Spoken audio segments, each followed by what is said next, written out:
balki bu insoniyatni, inson bolasini balki yutug'i, balki kamchiligi, buni qaysi nuqtadan qarashga bog'liq. Doim yo quvadi, yo qochadi. Kichkinaligimizdan shunday bo'ladi. Kimgadir havas qilamiz, undan o'tib ketishni istaymiz. Doimiy bir raqobat bor, u raqiblardan g'olib chiqishni istaymiz. Hatto ulardan o'tib ketgan taqdirimizda yangisi paydo bo'ladi va keyin yangisi bilan bu raqobatlash boshlanadi va mana shu raqobatlashish jarayonida balki o'sganday bo'lamiz o'zimizni nazdimizda va biz buni to'g'ri deb bilamiz va bu bizga to'g'ri deb o'rgatilgan kichkinaligimizda. Yevropadagi ayrim jamiyatlarda, Finlandiya va yoki boshqa maktabda sport darslarida mana shu raqobatlashadigan sport turlari tamoman o'tilmasgan. Masalan, futbol, voleybol, basketbol, ya'ni kurashuvchanlik ruhini, raqobat ruhini uyg'otadigan sport turlaridan voz kechishar ekan. Lekin bu biznes nuqtai nazaridan hozir men o'ylaymanki, bu yerdagi 90% odam qanday bunday bo'lishi mumkin deb o'ylayotgan bo'lishi mumkin. Raqobat bo'lmasa o'sish bo'lmaydi-ku degan bir qarash bor. Bu qarash xolos ekanligini unutmasligimiz kerak. Bu haqiqat degani emas. Bu bir qarash. Raqobat o'sishga to'siqlik qiladi desam, bu ham bir qarash. Raqobat bo'lmasa rivojlanish bo'lmaydi-ku degan qarashga o'xshagan bir qarash. Bularning birortasi haqiqat emas. Hammasi bir faraz va qarashlardir.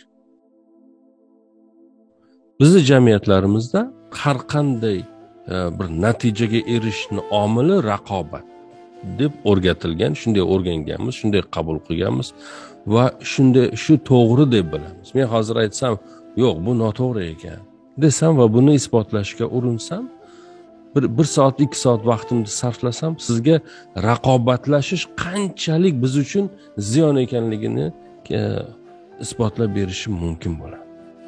Va esimizdan chiqishi kerak bo'lmagan nuqta, men uni sizga isbotlab berganimda ham u bir fikrligicha qolaveradi. Toki amalga oshmaguncha. Endi masalan, biz hozir savol-javob qila olmaymiz, vaqtimiz ketib qoladi, lekin hamma o'zi uchun o'ylab ko'rishni istagan bo'lardim. Siz bugun erishgan natijalarni nech foizini kim bilandir raqobatlashish orqasidan erishgansiz? Va qanchalik bu kerak? Agar shu raqobat bo'lmaganda, kim bilandir kim o'zarga o'ynamaganimizda ham bugungi natijalarga erishgan bo'lishimiz mumkinmidi, mumkin emasmidi? Yoki bizni har doim yonimizdan bizdan tezroq o'tib ketgan mashinaga bo'lgan hasad hissimi harakatga keltiradi? Nega meni mashinam 50 yuradi, 100 yuradi? Nega meni oldimdan u 150 da o'tib ketdi-mi? Biz hech o'ylab ko'rganmiz. Alloh meni mashinamni 100 da yuradigan qilib yaratgan. Uni mashinasini 150 da yuradigan qilib qo'ygan unga.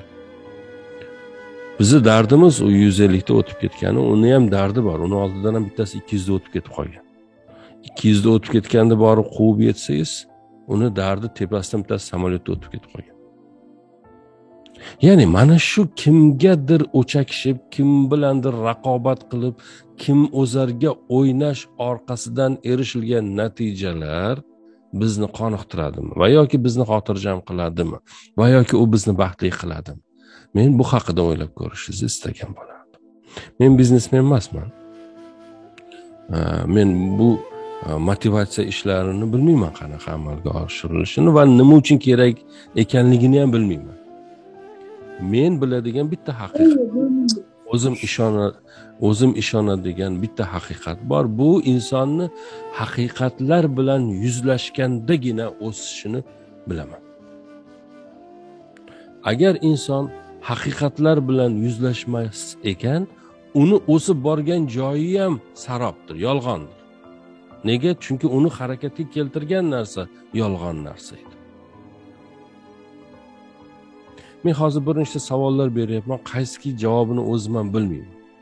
Lekin men siz bir inson sifatida bugungi suhbatdan keyin balki kimdir istasa buni o'zi uchun bir eslatma o'laroq daftarlariga yozib qo'ysin. Qanchalik kerak bu kim o'zarga o'ynashlar va qanchalik foydali. Masalan, faqatgina men o'zimni ishimni qilib hech kim bilan raqobatlashmasdan natijaga erisha olmayman. Meni fikrimcha hech kim bilan qo'lashmachoq o'ynash shart emas. Faqat ishimizni qilishimiz kerak, halol, pok. Va biz har doim bugun raqobatlashib yuzlashayotgan odamlarimiz bilan ular bilan raqobatlashmasdan ham uchrashishimiz mumkin. Bir davralarga kelishimiz mumkin, bir ishni qilishimiz mumkin. Bitta shart bilan ishimizni halol va to'g'ri qilish orqali bunga erishish mumkin deb bilaman. Inson yolg'iz o'zi baxtsiz bo'lishi mumkinmi? Masalan, inson hech bir munosabatlarga kirmasdan o'zini baxtsiz deb bilish mumkinmi? Agar inson hech bir munosabatlarga kirmasa, baxtsizlikni bir o'lchovini bilmaydi. U uchun baxtsizlikning bir o'lchovi bor. Chunki baxtli bo'lgan kunlari bor. U kunlariga ko'ra bugun baxtsizroq yoki u baxtsiz bo'lgan kunlariga ko'ra bugun baxtliroq. Ya'ni har narsa bir narsaga nisbatandir. Bizni bugun bir natijaga erishganimiz kechagi natijasiz kunlarimizga nisbatandir. Bu hali lekin butunligicha natija emas bu, lekin unga nisbatan natija. Biz bu haqida o'ylashimiz kerak. Bizni raqobatimiz o'zimiz bilan bo'lishi kerak. Kechagi kunimizga nisbatan bugun ilgaridamizmi? Bu haqida o'ylasak, biz butun hayotimizni oxirga qarab ketganda g'alaba tomonga qarab ketgan bo'lamiz. Lekin biz yonimizdagilar bilan raqobatlashsak, bu natija bo'lmaydi. Ya'ni biz yonimizdagilarga nisbatan bir qadar oldinda va yoki orqada bo'lishimiz mumkin. Lekin kechagi kunimizga nisbatan ancha orqada bo'lishimiz ham mumkin. Bu nuqtadan qaraganda umumiy yo'lda biz yutqizayotgan bo'lib chiqamiz. O'shaning uchun biz raqobat qilishimiz kerak bo'lgan, taftish qilishimiz kerak bo'lgan, tinch qo'yishimiz kerak bo'lmagan odam doimiy raqibimiz o'zimiz bo'lishimiz kerak. Agar buni qila olsa kimdir, bu odam kuchli odam. Chunki insonni eng bo'ysunmaydigan, eng yo'ldan uradigan, hech aytganini qilmaydigan, doim chalg'itadigan, doim xalaqit qiladigan yagona dushmani bordir, o'zidir. Bu balki qulog'imizga balandparvoz bo'lib eshitilishi mumkin, haqiqatlardan uzoq bo'lib eshitilishi ham mumkin. Men bilmayman kimga qanday eshitilishini. Masalan, shaxsan menga unday eshitilmaydi. Bizni raqobat qutqarmaydi, bizni mehnat qutqarishi aniqdir. Ya'ni bizni ish qutqaradi. Raqobatlashish emas. Agar biz o'zimiz bilan o'zimiz raqobat qiladigan bo'lsak, insonni qanchalik o'zgarishini, o'zimizdagi o'zgarishlarni hisob kitobini qila olamiz. Nega? Chunki biz bitta odam bilan raqobatlashyapmiz, o'zimiz bilan. Agar biz o'nlab odamlar bilan raqobatlashadigan bo'lsak, biz o'zimizdagi o'zgarishni ko'ra olmay qolamiz. Bizni ko'zimizga boshqalarga nisbat olib qaraganda g'alaba bo'lib ko'ringan narsalar o'zimizga nisbat olib qaralganda mag'lubiyat bo'lishi mumkin. Bu haqida o'ylashimiz kerak. Masalan, men har doim masalan 1 yil oldingi ishim bilan bugun qilayotgan ishimni solishtiraman. Agar bugun qilayotgan ishim 1 yil oldingi holatimdan yaxshiroq bo'lsa, men demak g'alabadaman. Agar unday bo'lmasa, demak mag'lubiyatdaman. Nimadir tuzatishim kerak. Qayerdadir o'zimni takrorlayapman. Qayerdadir nimadir xatoyim bor yani. Musiqa maktabida bir xil maktablardan chiqib kelgan va musiqa oliygohiga o'qishini davom ettirayotgan bir nechta kamonchilarni, skripka chaladiganlarni 3 guruhga bo'lishibdi. Bularni birinchi guruhi solo chaladiganlar. Solo degani yolg'iz bir o'zi musiqa chalishi mumkin bo'lgan. Ya'ni bitta o'zi ham soloni eng yaxshi skripkachilar chaladi. O'rta miyonalari ham solo chala olmaydi. Ayniqsa konsertlarda chalish mumkin emas. Nega? Chunki o'rta miyon. Bir guruhdagilar solo chalishi mumkin bo'lgan, ya'ni iqtidori u qadar. Ikkinchi guruhdagilar orkestrlarda chalishi mumkin. Jamoa bo'lib 3-4 tasi ko'rganmiz televizorlarda yo konsertlarda bir nechtasi o'tiradi. Va uchinchi guruhdagilar, ular ham skripka chalishi mumkin, faqat o'qituvchi o'laroq ishlashi mumkin. Ular qayerlardadir, lekin konsertlarda yoki solo konsertlarda ishtirok etolmaydi.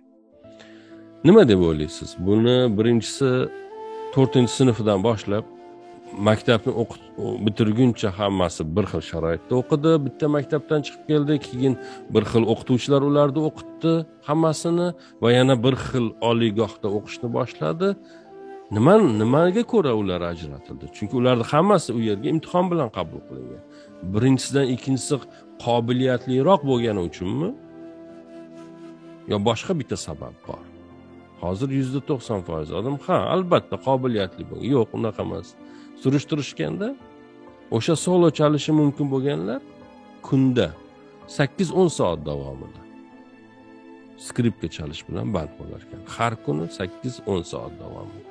Konsertlarda, orkestrda chalishi mumkin bo'lgan o'rta miyona skripkachilar kunda 4-6 soat mobaynida. Ya'ni ulardan kamroq va oxirgisi o'qituvchi bo'lishi mumkin bo'lganlar 3-4 soat kunda. Demak, bizni nazdimizdagi iqtidorli va omadli degan tushunchalar aslida bu biz nima deydi? O'ylab topganimiz bir bahonalardir.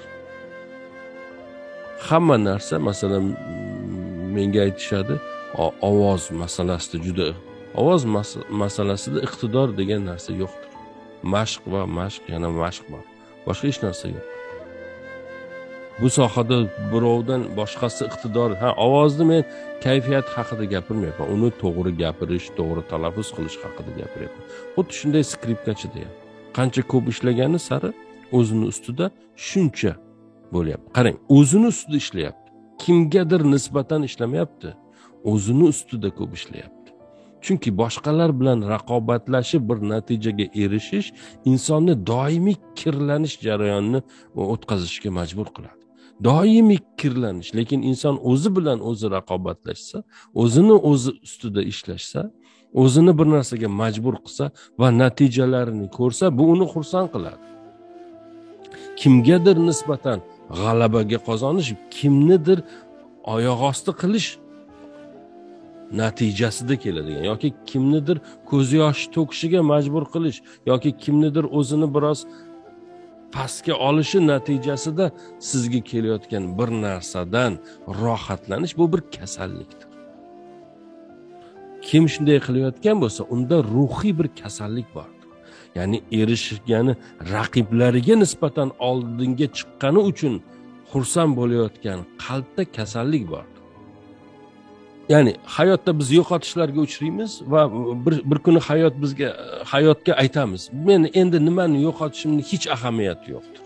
Ya'ni uni yo'qotamanmi, buni yo'qotamanmi, u ishni yo'qotamanmi, uncha pulni yo'qotamanmi, hech ahamiyat yo'q. Nega? Chunki men o'zimni tanladim. Bu hammasidan voz kechdim. Bu raqobatlashlardan voz kechdim, men o'zimni tanladim. Menga eng muhimi qaysi bo'lsa shuni qilaman.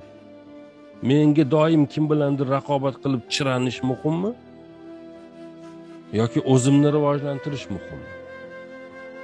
Nega endi men o'zimni rivojlantirish uchun kim bilandir bahsga kirishishim kerak?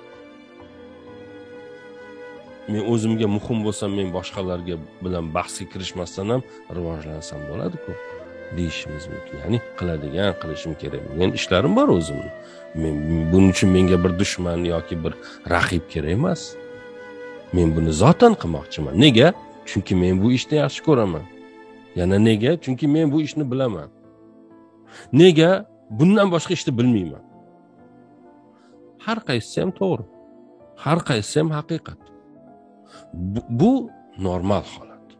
Lekin raqobat o'zi kimozorga o'ynashlik, kimdandir yaxshiroq bo'lishlik, men bilaman bu bozor deb qaralayotgani uchun, masalan, bu biznes dunyosi va bilmadim, bu ishlab chiqarish, buni har qaysi turi bo'lishidan qat'iy nazar sizdan o'tib ketmoqchi bo'lgan, balki kimni qandaydir raqiblaringiz bo'lishi mumkin. Siz bundan qachon qutulasiz? Siz bundan u biznesda siz uchun bir san'at darajasiga, bir ijod darajasiga, muhimlik darajasini ko'targan paytingiz kim bilandir raqobatlashdan qutulasiz. U ishingiz siz kiyib yurgan kiyimdir. Uni eng go'zalini tanlab kiyish bu boshqa masala. Siz bu kiyimga bilmadim, buni sizdan bu kiyimni hajmi 2 razmer ko'proq bo'lsa, u sizni yuragingizni darrov siqadi. 2 razmer kichik bo'lsa, u yana sizni kiyim ichingizni siqadi. Oyoq kiyim ham xuddi shunday. Buni oyog'ingiz 40 deylik, siz 39 oyoq kiyim kiyib yursangiz ham siqilasiz, 41 kiysangiz ham siqilasiz. Faqat esingizdan chiqmasin, siz siqilasiz, men siqilmayman, boshqalar ham siqilmaydi. Nega? Chunki biz u oyoq kiyim sizga kichik yo kattaligini siz aytmaguncha bilmaymiz. U diskomfort sizda. Shuning uchun ishdagi u diskomfortlardan qutulishning yagona yo'li siz uchun eng sevimli va eng qulay bo'lgan holatda davom ettirish. Kimlar bilandir falonchi uniki, u tamom, u ishi u uchun, sizniki siz uchun.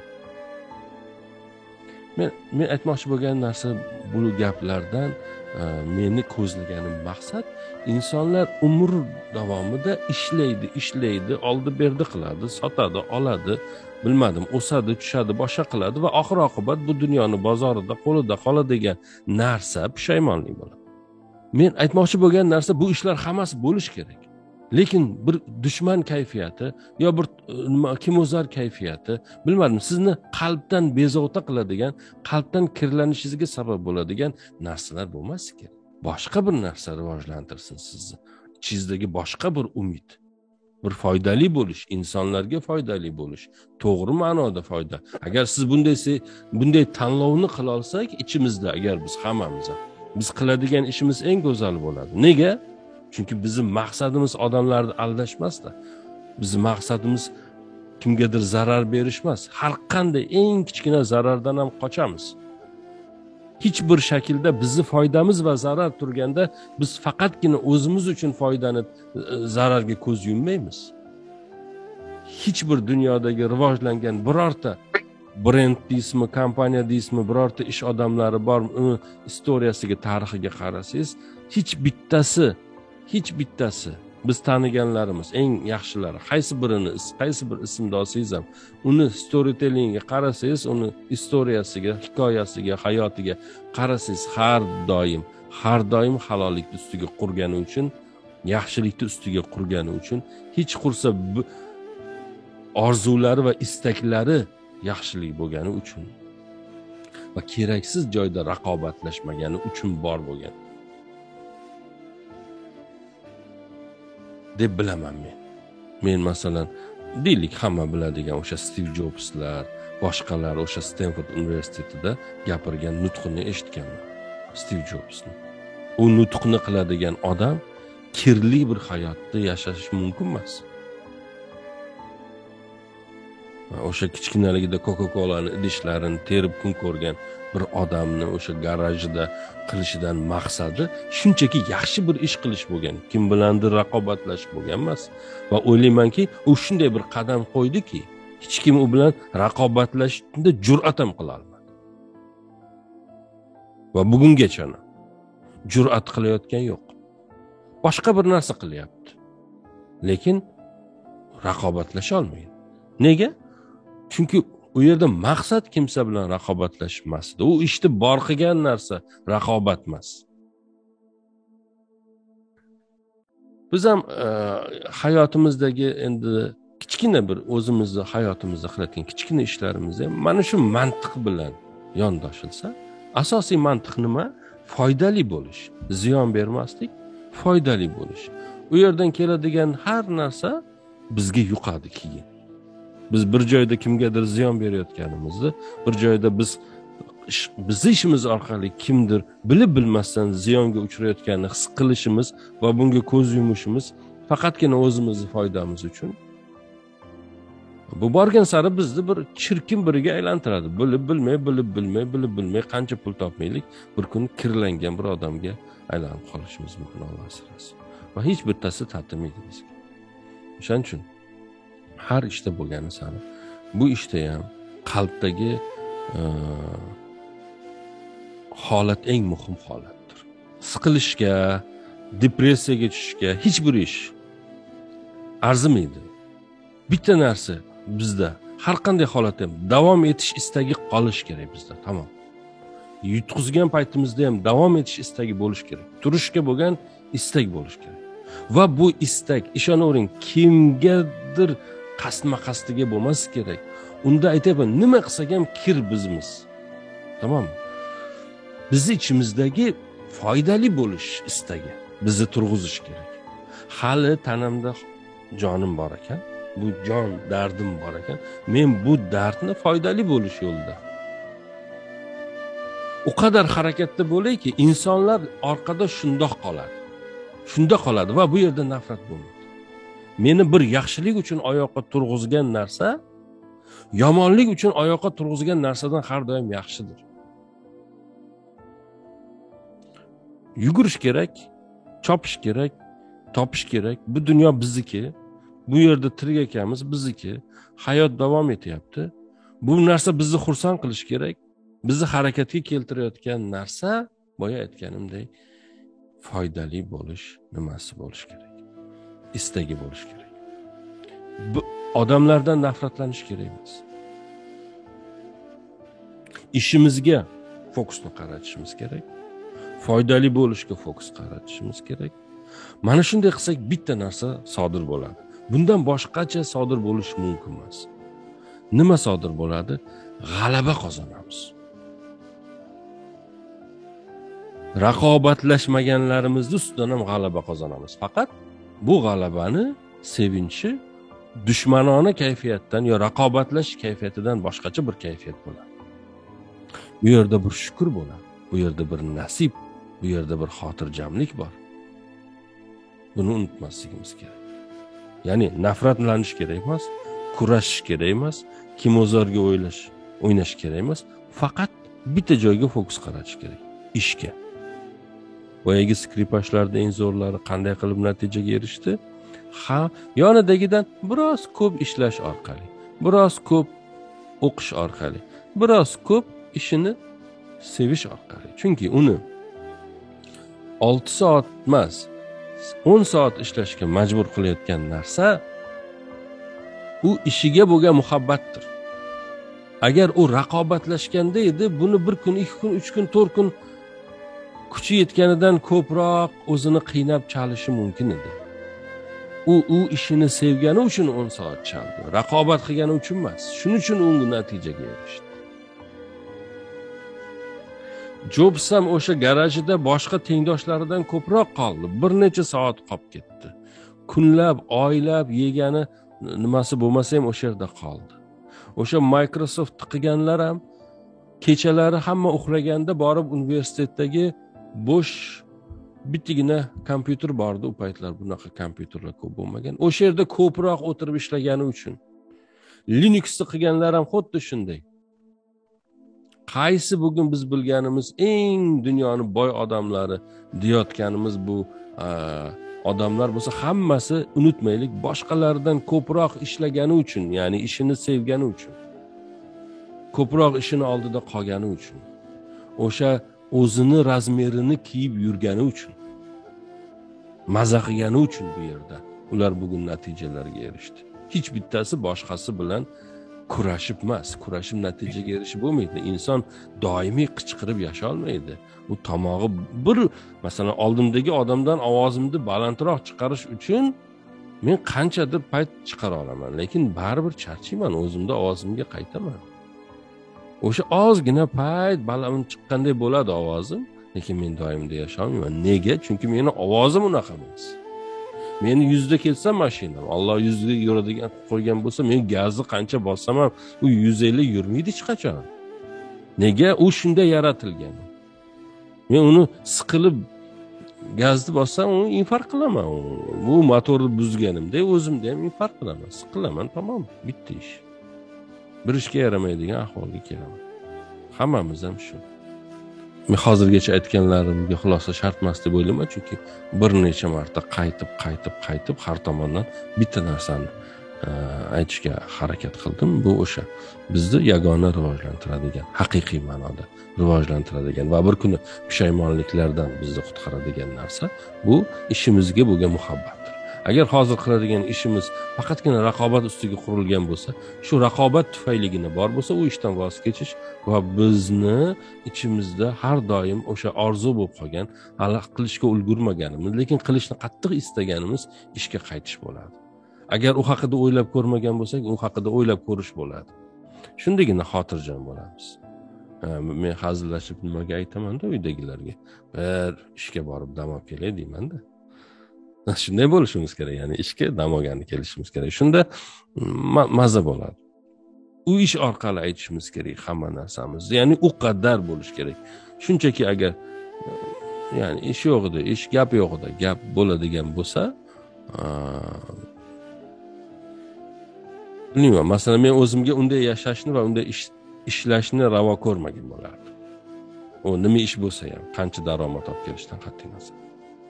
Yaxshi ko'rish kerak ishni deb o'ylayman. Allohga omonat bo'linglar. Assalomu alaykum va rahmatullohi va barakatuh. Rahmat kattakon, sog' bo'linglar. Va alaykum assalom, rahmat.